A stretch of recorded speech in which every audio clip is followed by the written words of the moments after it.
You're listening to the Savoir Faire Audio Experience. Are you ready? The Savoir Faire Experience is your guide to everything that has to do with lifestyle. From dating, rides, style, and entertainment. All brought to you by the editor of Savoir Faire magazine, Robert White. Anything goes on this audio experience. So, let's go. It's still the best. All right, guys, welcome to another episode of the Savoir Faire Audio Experience. Thank you guys for sharing, caring, listening, all of the fun stuff. We really appreciate that.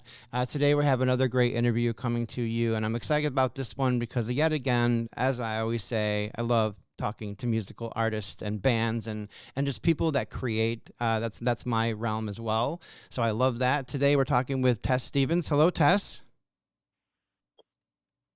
Hello. There she is. Okay, great. How was Tess today?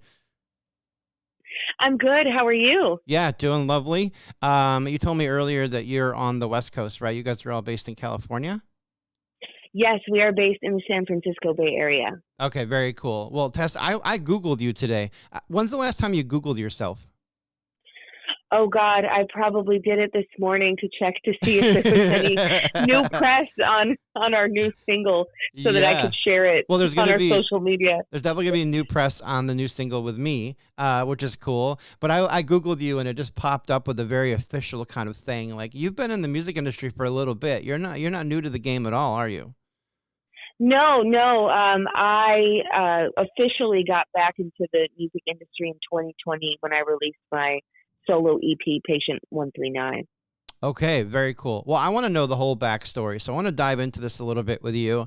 If you can, take me down a little bit of a rabbit hole of your history and just tell me when music truly became part of your world and you knew you were going to be an artist. Yeah, so when I was really little, my parents noticed that I was like freakishly in tune when I would hum along with the radio. As a child, they were like, "Oh my God, she's matching pitch." Like, it's kind of bizarre. So ever since then, my parents kind of put music in front of me. And I started playing guitar around 11.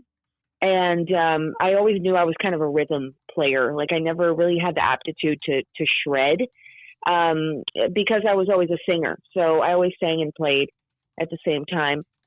And before I started forming bands, I started writing songs and doing the whole singer-songwriter thing, and then started forming my own kind of rock and roll and punk bands, when I was 11, 12, 13 years old.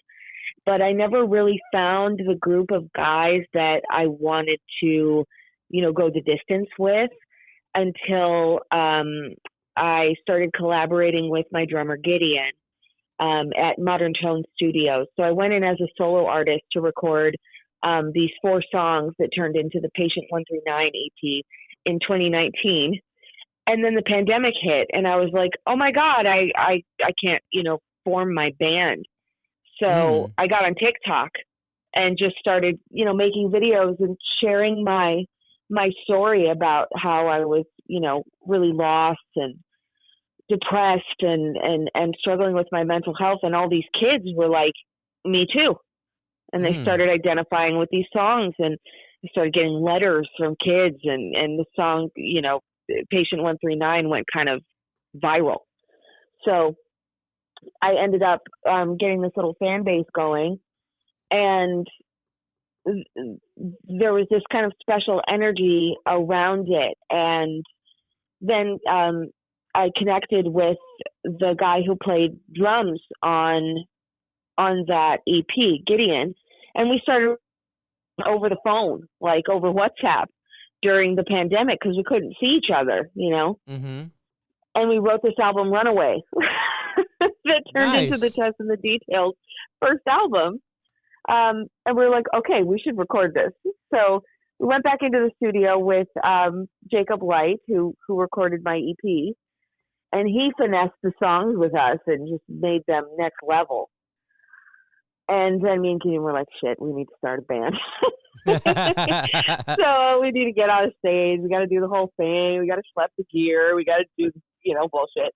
So So anyway, we found Dustin Galecki, who's our fabulous lead guitar player, and Lawrence Hood, who is our wonderful bass player, and that's how the Details became the Details. So, Okay. yeah, it kind of just manifested in that way. So it's me and Gideon and Dustin and Lawrence. So yeah. Very cool. No, I love the backstory for sure. It's always good to know that, like, or to hear some of the stuff that, you know, artists kind of go through when they're growing up and kind of getting into stuff. So it's cool that like your parents picked up on the idea that you were like humming really well. And that's kind of the beginning stages of you becoming a singer and an artist, which is cool. I mean, I think that's kind of a thing anyways, right? Because I'm also a little involved with music too. And that's one of the things that I do when I'm like writing new material or something. Everything is always a hum first. So it's good to kind of like build that up. That I like that kind of concept. That connected me. It's kind of cool. So the band kind of got together. When officially did you guys kind of start going on tour and playing together? It was 2019 you mentioned? So no, so 2019 is kind of is when I recorded that solo EP, and like 2020 is when me and Gideon started writing the songs. The album came out in 2022. I can't remember. No, 2023. The album came out in 2023. So we've only been a band for 2 years. Oh, wow. Okay. But you've been doing solo stuff forever. Yes. I was a solo artist for a while. Got it. Okay, cool. Yeah, but we've covered a lot of ground in 2 years.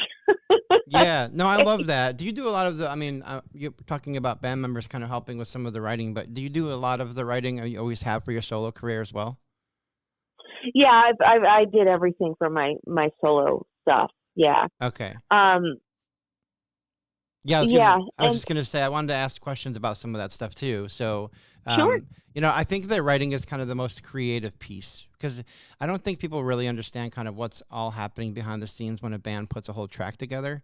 And a lot of it starts with a guitar riff or a drum solo or some lyrics.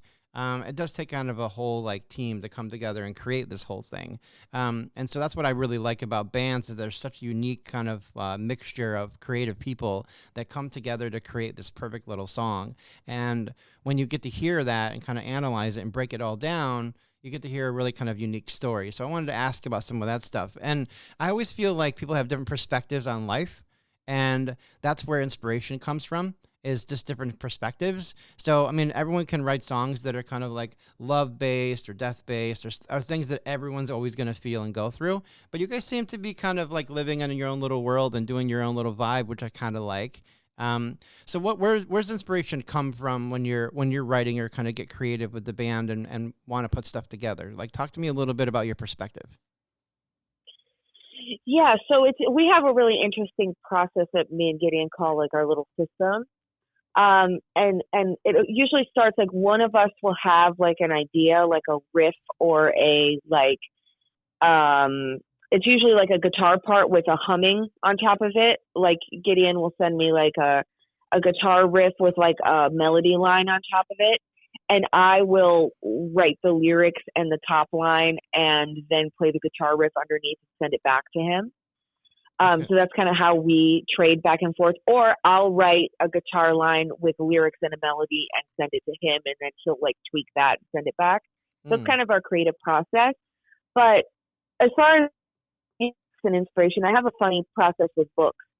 So like I'll read a metric ton of literature, and then I will take phrases from that, like 3 or 4 words or like a really interesting like line or two, and then I will change that line, or I will take a couple of words and then mold it into a phrase that is interesting to me, and then I will use that as the basis for like a stanza or a part of a chorus, or like it's called the copy paste method, and it's something that I learned from reading about David Bowie.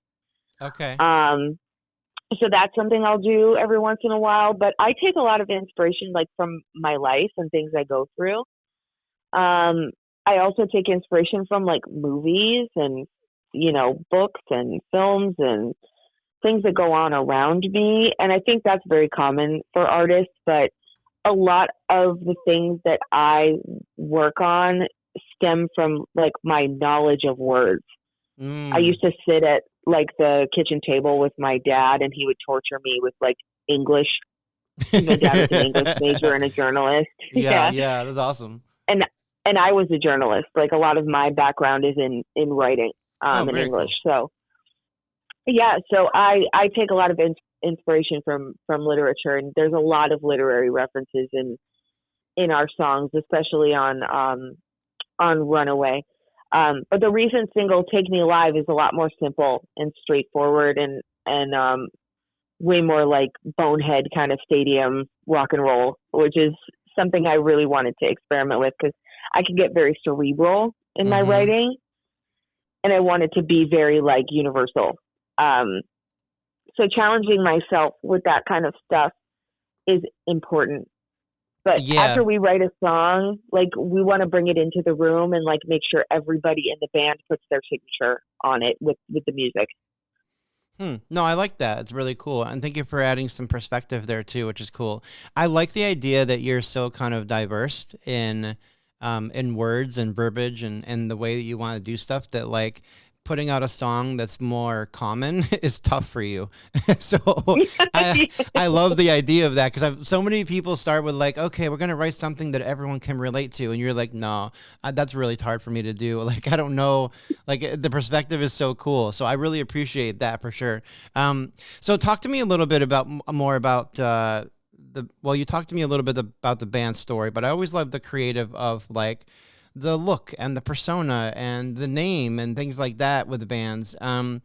The details, was that just something that got thrown around when you guys were all sitting in a room, or was that kind of like something that was thought through? And then talk to me a little bit about your style, because you are like a style icon. You have a great look and a great style, and the band is like, I mean, you guys look like a rock band. It's not like a bunch of guys in tuxes or anything. So talk to me a little bit about your style inspiration too. Well, thank you.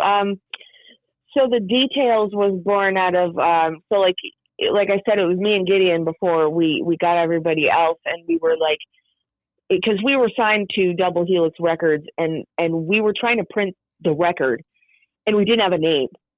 So like the record was going to the presses, and we were like, oh my God, we have to have a name. Like we've got to put the name on the record, and we're screwed. Like we've got to figure this out. So, and we were in the details, like trying to figure out like, you know, what symbols to put inside of the record and what colors are going to be on the vinyl and like all this stuff. And we were just like, it's about the details. Like this band and us too, like me and him are so detail oriented that we're obsessed with everything. So let's call the band The Details. And originally we just wanted it to be called The Details, but we realized that for like search engine optimization and like for people to find our band would be impossible with just that name. So we're like, let's turn it into a, you know, Prince and the Revolution kind of thing and put my name in front of The Details so that people can find it, so that there's an identifier, so that like, yeah, you know, people can't ignore me. Like I look so unique that like, yeah, Tess. Oh, you sure, can't be ignored, Tess. That's for sure. Yeah, people need to go look in the music videos and watch everything. Like you definitely are the highlight. There's bright blonde hair. There's a loud vocal. Call is no longer being recorded. Like everything is cool. Yeah. Right. So thank you. I appreciate that very much. So yeah, essentially that was the struggle. Is like, and I always just wanted to be in a band. You know, I never ever wanted my name in the front. It was like the greatest struggle to go like, do we do this? And do I have to be that person? Like, do I have to bear the brunt of that? Like, I just wanted to be in the details. Like, I didn't want to be Tess and you know, but we had to figure out whether that was the right move, marketing wise, persona wise, whatever. And did we have to be Ziggy Stardust and the Spiders from Mars, or do we just want to be the Spiders from Mars, you know? Right. So anyway, we made that decision. I'm happy we did, honestly, because it gives us a really unique position, you know, in punk rock and rock and roll. Like it gives us a really unique identity, because there's a lot of just rock bands out there, but there's not a lot of female fronted rock bands. Right. And there's not a lot of female fronted rock bands that had the balls to put the name in the front. What kind of bands inspire you? Because I appreciate a female lead in a rock band for sure. I love that stuff. Like, I can't even think of any off the top of my head right now, but like Paramore and like bands like that are really kind of like solid female leads with great vocals, and they're not just screamy kind of bands. I don't mind some of that stuff too, but like really kind of skilled vocalists that lead a rock band. I think that's so cool. It's a very interesting sound. So what kind of people inspire you? Give me some list of some of your faves and people you listen to. Like who's on your playlist? Yeah, so obviously we get compared to Paramore a lot, which I think is a huge compliment. Oh, I mean, it is. she's possibly the best modern rock singer, female rock singer of all time, and she's a pop vocalist. Like she sings like right, better than any pop vocalist, I think. But I mean, when people ask me, it's people like Dave Grohl who inspire me. Like people who built an empire around their music are the people who inspire me. Like not only do they build the band, but they build the culture around their music and their fans. So like, I mean, Elvis Presley is one of my greatest inspirations. Like, I know it's cliche, but like the fact that he built the empire around Elvis and the business around himself, right, is really impressive to me. But yeah, Paramore, obviously, Foo Fighters. I love Alkaline Trio. Green Day is one of my favorite bands. Okay. Bands that have longevity. Right. Bands that have eras.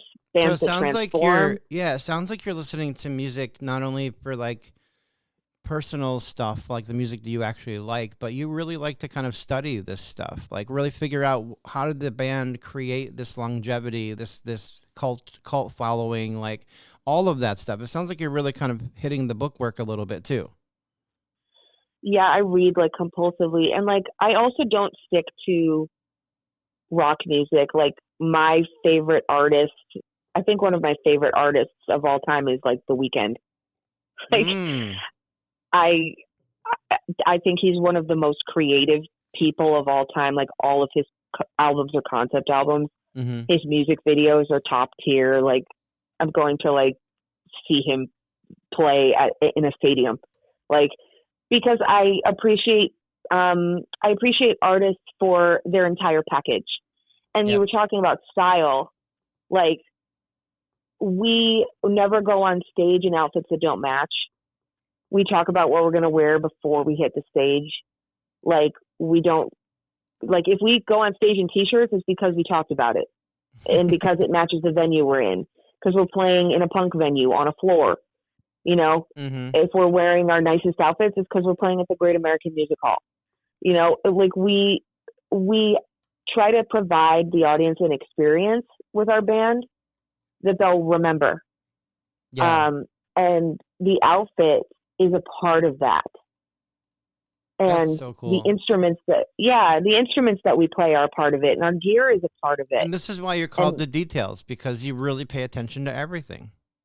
Yeah, essentially. And like, if you look at all the artists that I've mentioned, every single one of them does that. Like from The Weeknd, who is the most streamed artist of all time, to Paramore, like there is not an artist on that list that does not coordinate their outfits and their set lists and their banter on stage. It's like, no matter if we are playing in a Veterans Hall in Arcata, California for 12 people, or we're playing in the Great American Music Hall opening up for Fishbone for 600 people, that set is going to be tight as a drum. The banter is going to be rehearsed. We're going to be wearing our matching Fred Perrys, and we're going to give you a really good show. Like, because we care, you know? And right. it doesn't matter to me, because like every stage is a stadium to our band. Well, that's so the cool. culture that, it's a culture that I wanted to create, you know? Yeah, I can definitely appreciate that. Right, right. No, I definitely appreciate that. I mean, the attention to detail to kind of create the storyline, the feeling, the emotion, the look, the music, everything. Like that's really cool. And other people that are going to start following your band, obviously, are going to be also absorbed by a lot of that. That kind of the detail that you guys really kind of focus on is really cool. Well, I want to talk about this new song for sure. You got a new song called "Take Me Alive." I listened to it a dozen times this morning before you and I connected. I wanted to just Thank you. know the ins and outs of this thing. I'm going to give you viewership. I want to like Thank you. just kind of listen to it a bunch. I think it's great. It's really well written. It's a very cool performance. I watched the YouTube video a couple times too. Talk to me about this song in particular. Where'd the idea come from? What is it about? Give me the artist perspective, and then I'll tell you what my perspective was. Oh, cool. I'm very excited to hear what you think. So I wrote this song randomly on probably like a Saturday afternoon. Gideon had sent me something else to work on. Like he had sent me like a melody for something, and I was in the middle of writing that. And this just like popped into my head, and I was like, wait, this is good. I got to follow this. I got to follow this thing. And I had been working on TikTok really hard, and I had kind of lost myself, like chasing views in there, and I didn't really feel like myself. Like I wasn't being true to myself, and I wasn't happy, and I was just kind of like doing videos because they were trendy, and like I had a lot of followers and I had a lot of engagement, but I wasn't feeling good, you know? Mm-hmm. And I know sometimes, like I'm sure you've experienced this too, like as an internet creator, like sometimes you end up making content and it just doesn't feel right, and it doesn't feel good, and you're just like, I got to do this because it's a trending topic, or I got to talk about this because like everybody else is talking about it, or I got to post this photo because like I need validation, you know? And like the internet can be such a cesspool of like comparing yourself to other people, and creating these like fake worlds of garbage that we ingest all day long. And I was like, you know what? I got to get this out. Like I got to get these demons out, and I got to write about it. So the song is essentially about like that first line is like, are you having fun yet? Are you even there? Like, are you in there anymore, Tess? Like, is your brain active? Like, are you just brain rotted? Like, what's going on? And like thinking about people who are too scared to cross the street, like, or too afraid to be themselves. That they're so like brainwashed by all the stuff that they see on the internet that they've become shells of human beings. Mm-hmm. So there's lots of lines about like, you know, the television rotting your brain, which is kind of an antiquated metaphor, but it's really about, you know, your phone killing you. So the song is called Take Me Alive because it's me kind of like saying, okay, fucking accept me as I am, or, you know, let me throw my phone in the swimming pool. like I'm done, you know? So it's kind of like a war cry kind of song. Like, let's abandon this fake reality that we've put ourselves in, and just try to be ourselves more. That's cool. I like that because that's exactly what I was picking up on too. Just so you know. So I like that. That's exactly where I was the war cry kind of guy. I was like, we're not taking it anymore. Take Me Alive was the vibe. That's what I was picking up on this morning, and that's why I was like, this is great energy. Just listening through the lyric a little bit, and then obviously the way it's performed is really cool. But that's exactly what I was picking up. Like, all of the things that are happening in the world don't make any sense. So this is me, deal with it kind of situation. That's how I was vibing with it this morning for sure. Cool. Yeah. I'm glad to hear that came across. Yeah, I think it did. And it's always unique because often I'll listen to the song a handful of times and then I'll interview the artist and then they'll give me a perspective and I'm like, wait, that's not what I got. And I like when it doesn't match sometimes. But I'm glad that ours did, because it just means I'm kind of in tune with the artist's mind there a little bit. Because that's kind of the perspective, I think, when I'm listening to music. I think I'm also a songwriter too, right? So I mean, I've written a lot of songs. I have a different perspective on most lyrics that I hear. And so it's kind of unique to kind of jump into your brain a little bit and learn a little bit more about where the song comes from and what you were thinking about when you were writing it, what was happening in the world, that kind of stuff. So I like that perspective. That's really cool. Yeah. So, okay, what's Tess in the Details doing in 2025? I want to know, where can we see you live? What's new? Let's do some shout outs on the website, social media, all that fun stuff. Yeah, so we are actually releasing 2 more singles this year. We've got a new one coming called Standing on the Edge soon. Okay. And then we've got a third one, which I won't reveal the title yet, but it's a more mid-tempo romantic tune. Oh. So that's coming later this year. And then we're going to be working on possibly a larger body of work. So that's going to be coming in 2026. And then we're going to be playing a bunch of shows and touring, and you can find all of those on tessandthedetails.com/shows. Those update automatically. So you can find those every day. Those update all the time. Yep. And then our Instagram, instagram.com/tessandthedetails or @tessandthedetails. That's like our HQ. You can find everything there. Okay. We're also on TikTok @tessandthedetails, where I post random things all the time. Random is always fun, by the way. I went over and looked at tessandthedetails.com/shows. So I'm in San Francisco this weekend. There's some stuff in July, guys, September in Albany, California. Some of these rooms that you're playing in too are like really legit spots. These are not small things. So that's really cool. Yeah, we do pretty good. We're playing at Brick and Mortar Music Hall with Winona Fighter to launch Take Me Alive in a couple days. I don't know when this is going to come out, but that's going to be a fun show, or will be, or was. So I don't know. It went really well. That's really funny. Okay, I think this is going to come out the day of. So 6/19 is the day of the show. If this gets released on 6/19, it's tonight, guys. So go check them out. And it went great if you hear it later.